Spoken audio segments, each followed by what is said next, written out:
Hi guys! Magandang gabi. Welcome back po dito sa Gandara SRU channel for Showbiz Update. Andito na naman nga po akong muli nagbabalik.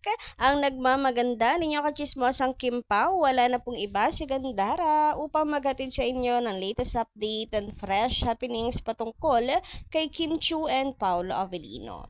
And para nga po sa gabi ito tatalakayin natin at pag-uusapan ay may kinalaman of course, sa ganap ng Kim Pao na together na naman, no, together, Chu as in Kim together na naman silang dalawa ni Poe King, Paolo Avellino. O, di ba? Ayan. Pag-usapan nga natin yan at alamin dahil ang dami ngayong masayang Kim Pao fans sa balitang ito. But before that, sa mga hindi pa nakaka-subscribe sa ating channel, maaari lamang na pindutin po ninyo ang subscribe button natin at notification bell na nandiyan sa baba para mag-i-updated po kayo at ma-notify tuwing may bago tayong chika at balita hinggil sa Kim Pao. Basta mga balita na may kinalaman kina Kim Chiu and Paolo Avellino, sagot na natin yan. And eto na nga, masayang-masaya ngayon ang mga Kim Pao fans dahil sunod-sunod na naman ang ayuda o labas. Labas ang lahat na nagsasabing katapusan na ng kaligayahan ng mga Kim Pao fans dahil tapos na ang movie ng Kim Pao. Sorry kayo dahil hindi matatapos ang kaligayahan ng Kim Pao fans dahil ang aming main na mismo ang nagbibigay kilig, saya at ayuda sa aming lahat. Hindi nila hinahayaan na maging malungkot kami kaya sorry na lang, Kim Pao mismo ang kalaban ninyo. And eto pa, magkasama nga muli ang Kim Pao. Yan ang ayuda na talaga namang kahapon pa nating pinag-uusapan. Hindi pala, wala pala ako update kagabi. So, kahapon pa nating pinagpe-fiestahan sa SOCMED. Happy rin ako dahil nakita ko, of course, ang Kim Pao na magkasama. And eto na nga, umuugong sa usapin na talagang ano po, dahil magkasamang Kim Pao pumunta kay Direk Loren ay may project or may meeting na naganap. Anong meeting kaya yan? Project or meeting with future ninong? Hoy, future ninong sa kasal na ba yan? Eme! Grabe na talagang solid guys no ano. Solid guys ng pagmamahal ni Kim Chiu sa second tatay niya, of course, kay Derek Loren. Talagang alaga-alaga rin naman syempre si Kim Chiu. At the same time, alam mong ano magiging ninong kung sakasakaling ikasal si Kim Chiu. Imposibleng hindi. Nakukuning ninong si Direk Loren kung sakali na mag-settle down na si Kimi. Ngayon pala nakikita-kita ko na nga eh.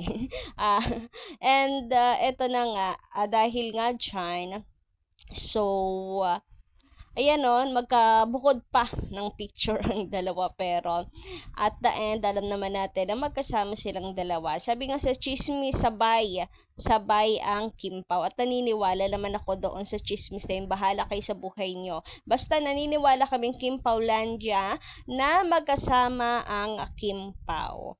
Anyway, speaking of Kim Pao pala, ito ha. Meron na update ang Kim Pao International. Dapat nating abangan sa birthday ni Paolo kasi malapit na eh. May na ngayon. So, may pasabog ang Kim Pao International para sa birthday ni Pao. Masingit ko lang pala sa update natin tonight dahil deserve naman pong ma-flex talaga to. So, thank you so much of course Kim Pao International yan na ano talaga, deserve na ma-flex yan kay singit natin to. This May, we're making it extra special for our ultimate leading man.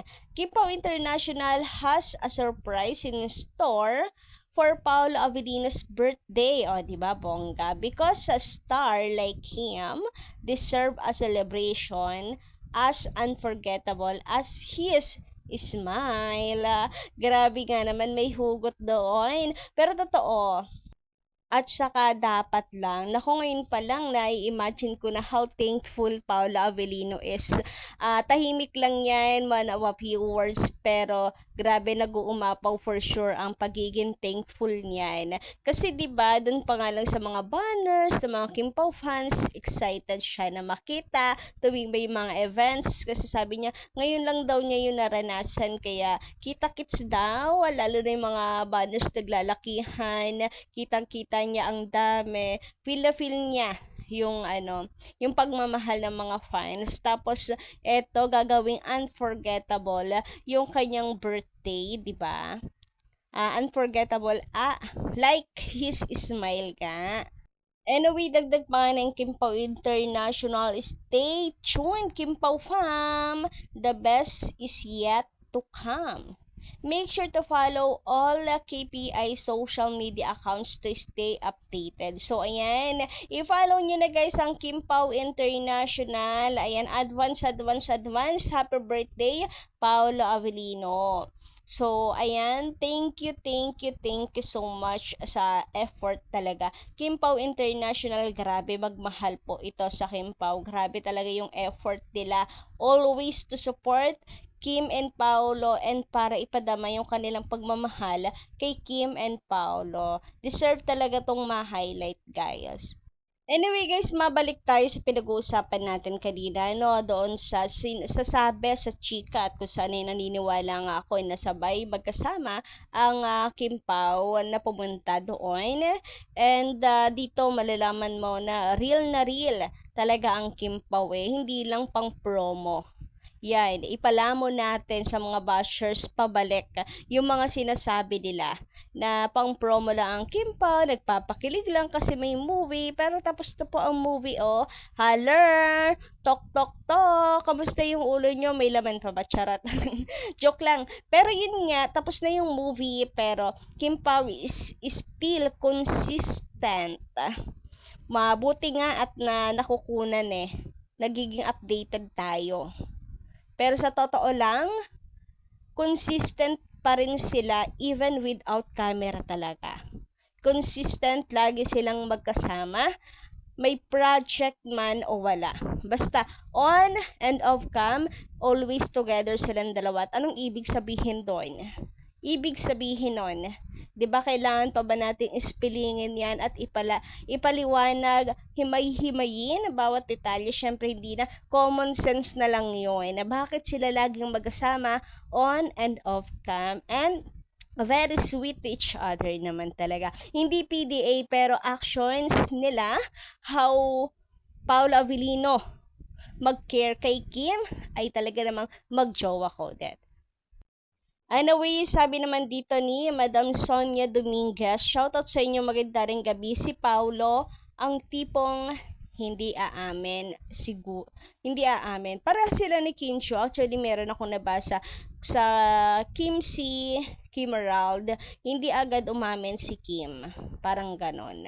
Lalo na sa Kim Si, parang hindi agad umamin. Basta, hindi niya ugaling umamin agad kasi tinatansya niya baka bigla na lang iwan nga naman sa ere siya after aminin, ganyan. So, strong kasi personality ni Kim Anyway, ito pa. Siguro aamin lang yan kung si Boy Abunda ang mag-interview sa kanya.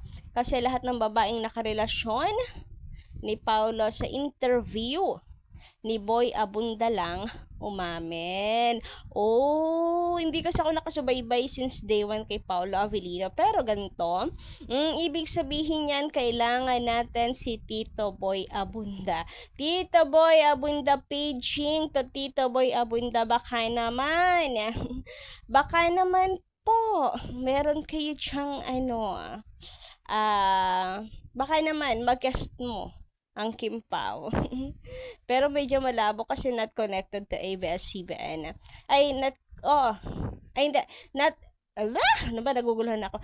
Hindi connected sa GMA network. Yung project ng Kim Pao, like yung movie, di ba? So sayang naman. But malay nyo naman sa personal vlog ni Tito Boy, kagaya nung kay LJ and Liza Soberano, parang meron siyang personal vlog about doon. So, yung vlog niya, ina-upload niya sa YouTube, hindi ini-air sa GMA. Malay mo, mag-guest niya, Kim Pao ma-interview, di ba? Kuy, Tito Boy, baka naman, oy.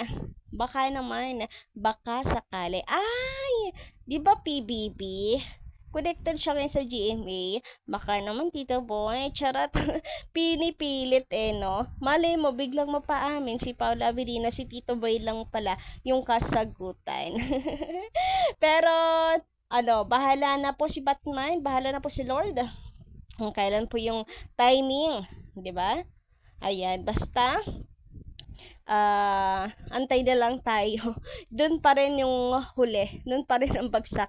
Hintay na lang tayo. Anyway, dito lang muna kayo update. Thank you so much sa inyong pakikinig. And don't forget to click the subscribe button and notification bell for more updates. Maraming salamat.